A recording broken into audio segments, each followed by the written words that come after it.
Chris here, and welcome to my channel, and welcome to this week's reading vlog. So this is technically a week-long reading vlog plus 12 hours, because it is Sunday, and face-off weekend happened, and it was 48 hours, and it ran from noon on Friday to noon on Sunday, so we're just going to lump in the last 12 hours of Sunday with the next week, so this will run through Sunday of the following week. My plan for this week is to work on this stack, because I'm in the middle of all of these books, plus Cosplay Killer, so I'd like to finish them this week. That would be nice. It shouldn't be too hard to do. I think this is definitely achievable and definitely something I can work my way through. Also like to finish that sucker this week. I don't know off the top of my head what I have left for that, but probably more than I would like. I still have to get to some TV, so I have to do some streaming this week if I want to complete that, because I need to watch 4 hours of streaming, which is definitely doable. Like I said, I don't know off the top of my head what all is left on my Phase 10 TBR. I think Room to Dream is. The rest of these aren't. Scander is on there. Actually, let me look it up. My computer is right here. I can look it up. Let's see. What do I have on my Phase 10 TBR that I haven't finished yet?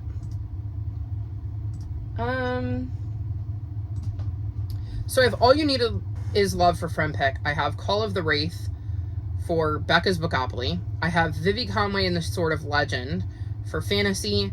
I have Under the Idolatries for title has the same number of words and letters as my name. Room to Dream is People on the Cover, The Long Way to a Small Angry Planet. Is my book club pick and dark cover. I have Irina's War, which is 5-star prediction. We Could Be So Good, which is blue on the cover. Lost Prophet, The Life and Times of Bayard Rustin, which is BIPOC rap, and then Scander and the Chaos Trials. So, we'll see. Ideally, I would like to have most of that done by the end of this week, so that when I film that next week, she's back. She was just helping me wrap up the last vlog, which, if you've seen the last vlog, you know she was so helpful. So that is kind of my plan. Get as much done so that when I film that, I'm confident enough to know that I can put a reward on the board. So we're going to see how this week goes. Hopefully this one will continue to heal Miss Ellie. And we'll continue to have good times, and the end of my month won't be as chaotic or stressful as the beginning. But we're going to see. I'm going to go now so that I can read and work my way through this giant stack of books. And I will check back in with you in a couple of days to let you know how I'm doing.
Officially the 24th, which means it's time to wrap this vlog up. I did not check in this week, but to be fair, it was like 90 degrees, but felt like over 100 for several days, and one of the days power went out, and I just got completely drained of spoons. So this stack isn't as big as I would like it to be, but it's still pretty decent. So let's dive in so we can get through this and you can find out what I actually read this week. So first up, I finished Room to Dream. I was partway through this, I believe, when I started the week. I ended up giving this 4 stars. This follows Mia, whose family immigrates to the US, and we see their journey and struggles and triumphs and all that kind of stuff while being immigrants in the United States, I believe in the early 90s. In this one, we actually get to see her go back and visit her family in China for the first time in years. And it is really, really interesting to see how things have changed in China, to see her get to interact with her relatives, because we haven't really seen that yet. And of course, she's also still going through the normal drama of, you know, the trials and tribulations at home, because part of it is set in China, but part of it is also set in the United States. And we get to see her life and, you know, some of the normal things that teenagers have to go through and deal with. And I thought it was really well done how they kind of combine those two things. I think this is a really good series that looks at immigration in this time period, and I really like seeing what Mia is going through and learning more about her life and her journeys and continuing to see her grow throughout the book. So I thought this was a good addition to the series. Then our next prompt for the Amazing Readathon dropped, and I ended up having to read a book that involved gods or religion. So I read The Jumbie God's Revenge. I gave this 3.5 stars. This is the third and most recent / final book, I guess, in the Jumbie series, and this follows Corinne, who in the first book realizes that the Jumbies, who were this myth or legend that she had heard about, were actually real. In this one, she is dealing with an angry god hurricane and has to kind of figure out how to appease him. Hello, Cielo. You coming up? Yep. She's like, I'm here. Did you miss me? Oh, yeah. Uh-huh.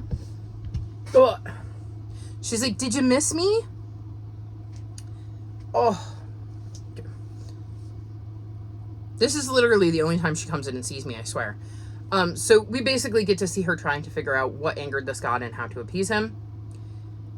This isn't my favorite series, but there are definitely aspects I enjoy. I enjoy Corinne's friendships in this one, and seeing how they play into things. And I think Corinne is a very strong main character and takes a lot on herself. So it was interesting. It's not a book I particularly wanted to pick up now, but it was one of the few I had that fit the prompt. And it was either this or reread Percy Jackson. And as much as I love Percy Jackson, this at least gets a book off my TBR. So I can now say that I'm officially caught up in this series. Then I read Dance 10 Volume 1, and I gave this 3.5 stars. This follows 2 dancers, one of whom does the traditional dances, and one of whom does the Latin dances, because there's like 2 different kinds of dances in the dance world, I guess, that are really performed. And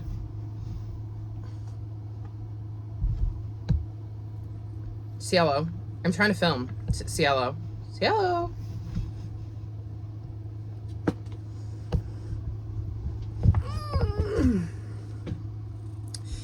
And Shinya Suzuki is the kind of ballroom dancer and the standard dancer. And then Shinya Suzuki is the Latin dancer. And Suzuki asks Suzuki if Suzuki will teach him how to do the Latin dances, because he wants to compete in the 10 dance series, which means you have to be able to do all 10 dances of both sets. And Suzuki ends up also challenging Suzuki to compete in 10 dance. And then we see them each training each other in the other one's style. This was decent. I will say there were times I was a little confused and I thought that this manga was hard to follow. So I don't plan to continue it. It didn't really hook me, but it wasn't bad. Like, if that makes sense. There was a lot of learning about these dances and how to execute them properly and what judges would be looking for and stuff like that. There were some, I think, flashbacks that kind of gave us some backstory and some history. But I did spend a little bit of time confused and trying to figure out what was going on and having to reread panels to try to take in what was being said. So not my favorite, but again, not bad, just not one that hooked me in a way that made me want to continue.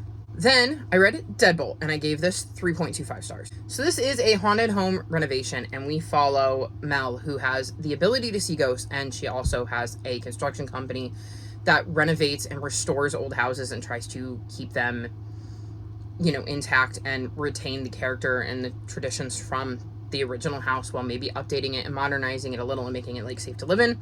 And in this one, she's working with a family who refused to leave during construction, but some spooky things start happening and it seems like there might be ghosts involved. And then a neighbor ends up dead and Mel ends up looking into it. This one was not my favorite, obviously, with a 3.25 rating, but I still like the premise of the idea. It's just this particular mystery didn't really hook me. So it was one that I struggled to continue to focus on. So it is not my favorite in the series, but like I said, I really like the premise. I like getting to see Mel restore the homes. I like getting to see her delve more into her ability to communicate with ghosts, and I think that is kind of cool. So I will definitely be sticking with the series because there's a lot I like about it. It was just this particular mystery didn't hit for me. Then a book that did hit is All You Need Is Love, and I gave this 4.5 stars. So this follows Alba, and she is 12, and her parents end up sending her to Barcelona to stay with her grandmother. And she doesn't really know her grandmother, so she's a little apprehensive. And she also kind of feels like she's being sent away, but at the same time, she's not exactly completely upset about that because her dad is abusive. And it means she gets to get away from that. So we get to see her get dropped down in Barcelona and try to adjust to life there. We see her develop a relationship with her grandmother, and soon she meets a man named Tony, who is a friend of her mom's when her mom was younger, and he owns a bakery, and she falls in love with baking. And we get to see her start to settle in to Barcelona while still feeling some sting of feeling like she was sent away and kind of not wanted. This is such a good book. It really, really sucked me in. I loved getting to see Alba kind of come out of her shell because she was a little nervous at first and trying to figure out how to adapt to being there. Like I said, she was also struggling with a lot of complex emotions of like relief of not having to deal with her dad, but at the same time feeling like her mom didn't want her around. And that definitely made this book heavy. Obviously, there are talks of abuse because her father is abusive, so keep that in mind if you're going into this. You're going to see scenes that depict abuse towards her mom and towards her in various ways, some of which is physical, some of which is verbal.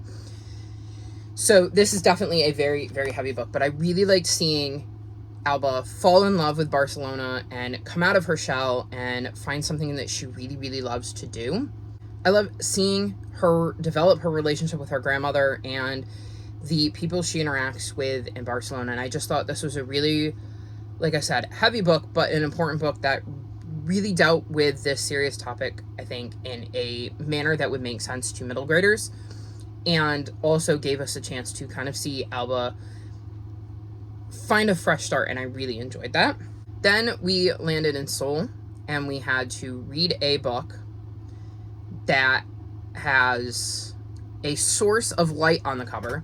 So I ended up reading Vivi Conway and the Sword of Legend, and the sun is on the cover. That's what we decided in our team chat, because I was like, that is the sun, right? We would consider that the sun, right? So this follows Vivi, who is autistic and has been bullied and is about to move to a new home because her moms want her to have a fresh start. And there's this lake that exists nearby, and it's kind of been calling to her. And the last night she's at home, she sneaks out, goes to the lake, and ends up pulling the sword, Excalibur, out of the lake. And it sets her off on this journey as she finds out that she is one of the chosen that is going to have to do a magical battle, and is having to deal with that on top of being autistic and starting a new school. And I thought this was a fantastic look at being autistic. There were a lot of things very quickly in the book where I was like, oh, I relate to that so much. Oh, that one too. Yep, I totally know what Vivi's talking about here. So I absolutely love that we got to see that in this book and see how somebody who is autistic and has struggles and doesn't necessarily process things the same way as somebody who is neurotypical is dealing with this chaotic mess of a quest they have now found themselves on. And at the same time, dealing with starting a new school, dealing with new people, and having to deal with this crazy thing and not being able to tell, like, her moms about it. So I thought that was really interesting. I thought that there were points in the actual like quest, or however you want to look at it, that was going on in here that were a little weak, which brought my rating down just a smidge. But overall, I loved getting to see Vivi discover herself and her abilities via this quest, because it does come with a little bit of a boost. Like I said, she ends up with a sword. There is magic tied to being one of the chosen ones. And I liked getting to see her discover other people who had been chosen, seeing what their powers were, seeing what her powers were, and kind of seeing this group kind of come together to start their journey. This is the first book in a series, so I absolutely want to continue on with it, because I think Vivi is such an interesting look at how somebody who is autistic is going to deal with this giant challenge that's been thrown in their lap. And I really connected to her as a main character, and I'm curious to see how she continues to grow throughout the series. I will also mention there is a character in this story who only has one arm. Like, she's missing part of one of her arms. Actually, you can see her in the red there. And so if you're looking for a book that has like a physical disability rep, this book would also work well for that. And it is also very, very diverse. So you have, like I said, Vivi has two moms. One of the characters uses they, them pronouns. The character here who is got one arm, I believe, is Asian. And this one over here is obviously African American. So there's all sorts of rep in this. So I thought this was just a really, really great, diverse book that looked at a different kind of chosen one. So very much looking forward to continuing on with this one. Then I read A Little Hatred, and I gave this 4.25 stars. So this is the first book in the second trilogy in the First Law world, and we're kind of following the descendants of the people from the first trilogy. So we see people that are somehow related to people we met in the first trilogy, and occasionally those people in the first trilogy do pop up, which is quite interesting. I really like a lot of the characters in this one, and I like seeing their journey. I'm very, very curious as to where some of these characters are going to go over the next two books. This one, I think, sucked me in quicker than any other book in the series. And I was surprised, because I was a little bit nervous, but this one definitely drew me in. Like I said, I really, really liked the characters we're following and getting to see their journey and how things are playing out for them, and how the characters from the first arc kind of enter in and feature here, and just like combining all of those worlds that we have been reading with the standalones and then the book of short stories and the first arc and now this one. I'm very, very intrigued to see where this goes, and cannot wait to pick up book 2, which will probably be happening in like the very first week of July. Then the last book I finished this week was for Bangkok, and the prompt for Bangkok was to read a book that has 5 or more colors on the cover. And so I read Just Shy of Ordinary. So this follows Shy, and they are going through a lot of stuff. They have this picking problem because they pick at their arms, and they do some research and find it is probably caused by stress. And they've definitely got a lot to be stressed about with the pandemic happening. It caused their mom to lose her job, and then they had to move in with some family friends, and they've just been struggling. So they decide, based on their research, that one of the things that could help is to create a new normal. So they decide, instead of being homeschooled, they're going to go to regular school, and they have these sleeves that their friend Meal, who lives with them, made them, and they're hoping that this new normal will help them break the habit of picking at their skin. Of course, once they get to school, they realize that there are a lot of things that can be stressful about school as well, and that maybe this picking problem isn't going to be as easy to overcome as they thought. They are also delving into their Jewish heritage for the first time, and learning that there is a lot more about their Jewish heritage than they had previously known.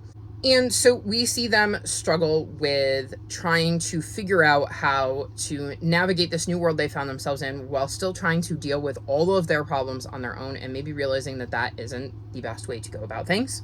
I gave this 4.5 stars. This was a hard book to read because I saw a lot of myself in Shy, and I'm not in the best headspace, so it was really hard to get through, because there would be times that Shy would say something or do something or react to something, and I would be able to like feel it deep in my bones because I would do the same thing. And I knew exactly what they were feeling, and because I'm in such a weird headspace right now, it was easy to kind of be swept away, because I know, at least in my experience, that when I am around somebody who is anxious and has an anxiety disorder and they start getting anxious over whatever their trigger was, I will start to get anxious too, because I'm trying to figure out what the trigger is.